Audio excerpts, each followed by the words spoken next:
All right, so we're taking a look at the back side of the page for the guided notes for Standard 12. We're going to look at some properties here to start off with. Some of these properties are properties of equality, or they're going to be using an equals, and other ones are going to be properties of congruence, and we're going to be using the symbol for congruence. This is kind of a family of properties. All three of these are somewhat similar and go together. So let's talk about these equivalence properties. So the first property of equality is going to be the reflexive property, which just says that A equals A. Okay, just basically that the value of anything is equal to itself. So that's the reflexive property. One way I think of that is almost like if you look at yourself in the mirror, you'll see your reflection and it'll be the same.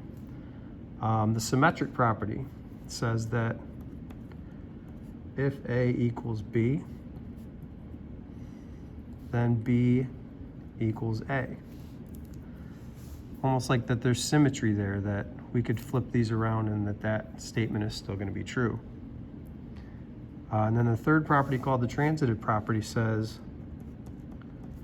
if A equals B and B equals C, then A equals C. Okay, so those are your three properties of equality: reflexive, symmetric, and transitive. Now they're going to be very similar to the properties, equivalence properties of congruence, reflexive, symmetric, and transitive, only we're going to be talking more about pieces of figures like angles and segments that correspond. So for the first one here, with the reflexive property, this would look something like if we're saying that angle A is congruent to angle A. So here we're talking about an angle being congruent to itself.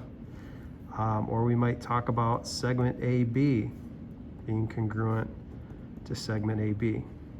But the recurring theme here for the reflexive property of congruence is that you have the same part on both sides. You have angle A, you have angle A. You have segment AB, you have segment AB. And so these are going to be instances of that property of congruence for the reflexive property.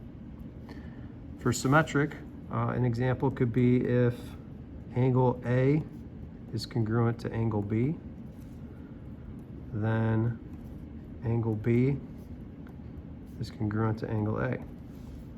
And you see how we switched the spot for both of those there. We flipped that statement around and said that that order will still, or that equality, that congruence will still hold true even if we change that order there.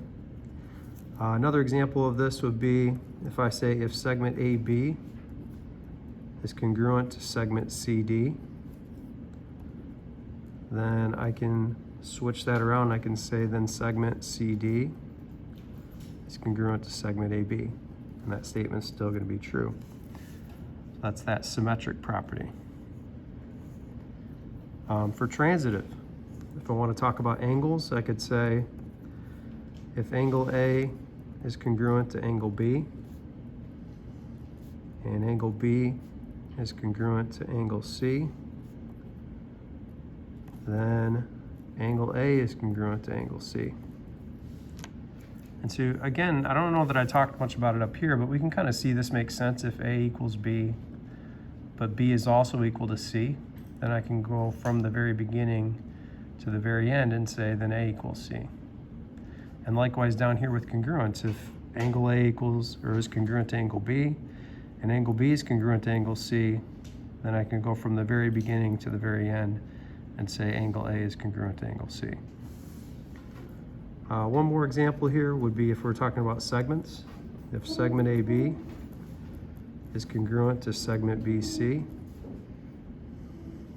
and segment BC is congruent to segment CD, then I can take the very beginning here, AB, and say that it's congruent to the last part, segment CD. Okay, so those are those properties of equality and properties of congruence that you may see in proofs. But the benefit is if you see one of these properties illustrated in a proof, and then you're being asked for the reason to justify that step, then you might be able to list one of these properties as those justifications. All right, so the last thing that we're going to do on these notes is we're going to prove a theorem. That's actually very similar to the theorem that we proved on the first page, the overlapping segments theorem, only this one's called the overlapping angles theorem. So as we take a look at this, just kind of keep in mind some of the steps that we did on that previous proof are going to be similar to some of the steps that we're going to do here. So let's take a look at the context here. It says in the figure, the measure of angle EAL equals the measure of angle NAG. And so that's actually our given information, and that's what I'm going to start this proof off with.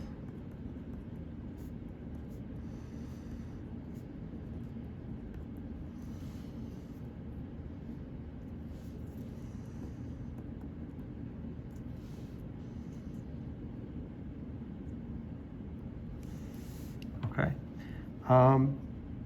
And kind of similar to what we did in the other proof on the previous page. If you look, what they want us to prove is that angle EAG. So they want us to prove that angle EAG. Okay, the angle in pink there is going to be congruent to angle NAL, the angle that I highlighted in yellow. So now you can kind of see that those are going to be overlapping angles. So they have this overlap right in the middle here, and we can see it right here.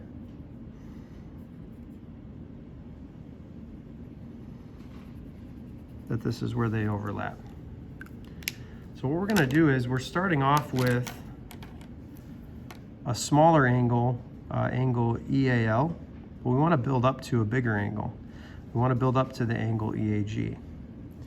So we're going to do something similar in this proof that we did in the other one. We're going to take the measure of angle EAL,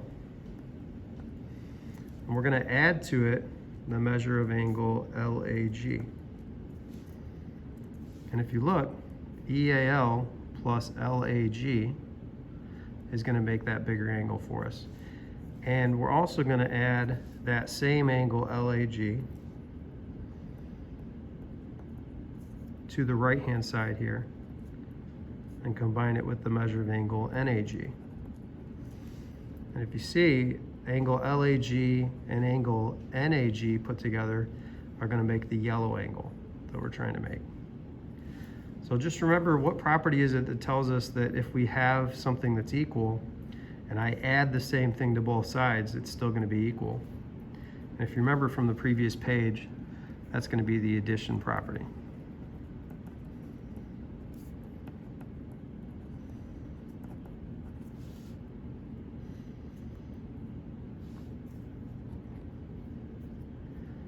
Okay, so what I was able to do is add this same angle to both sides, right? And now, by adding these two together, I have made, or started to make, the pink angle in the diagram here. EAL plus LAG will be this pink angle. And then by adding LAG to NAG, I've started to make the yellow angle in the diagram. LAG plus NAG together make that yellow angle.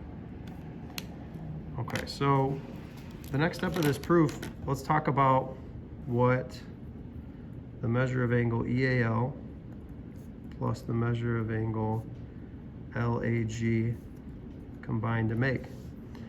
We just said it a minute ago here. Angle EAL plus angle LAG together make angle EAG. It's that angle that I have highlighted in pink.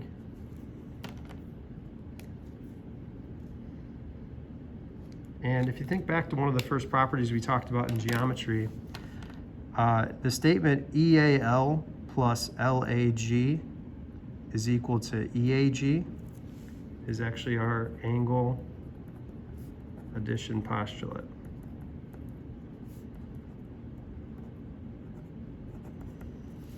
Okay, so I'm able to add together the two smaller angles and be able to set them equal to that larger, biggest angle. I'm going to go ahead and do the same thing with the right-hand side over here. I'm going to say the measure of angle LAG plus the measure of angle NAG will equal, and if you look, LAG and NAG put together make this yellow angle here, angle NAL.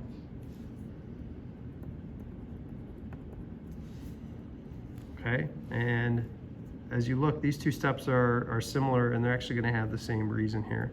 So saying angle LAG plus angle NAG makes angle NAL is also going to be angle addition postulate.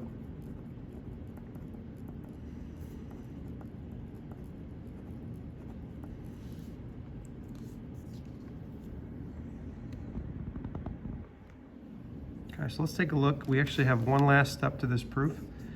We're going to go ahead and say that if we look up here, actually let me highlight this real quick.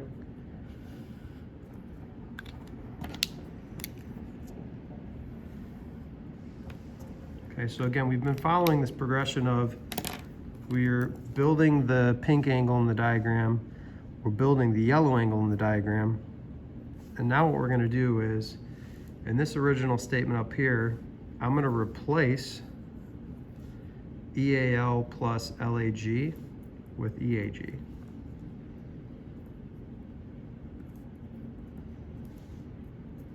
So I replaced this with EAG because they're equal to each other.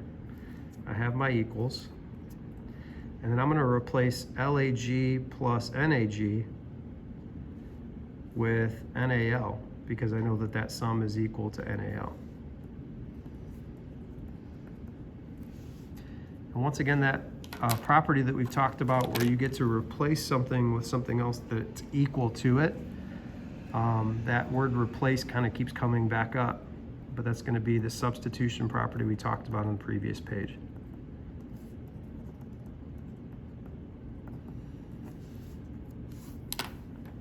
Okay, so again, even if you don't understand every step of the proof, just being able to start to identify, when are we using addition property?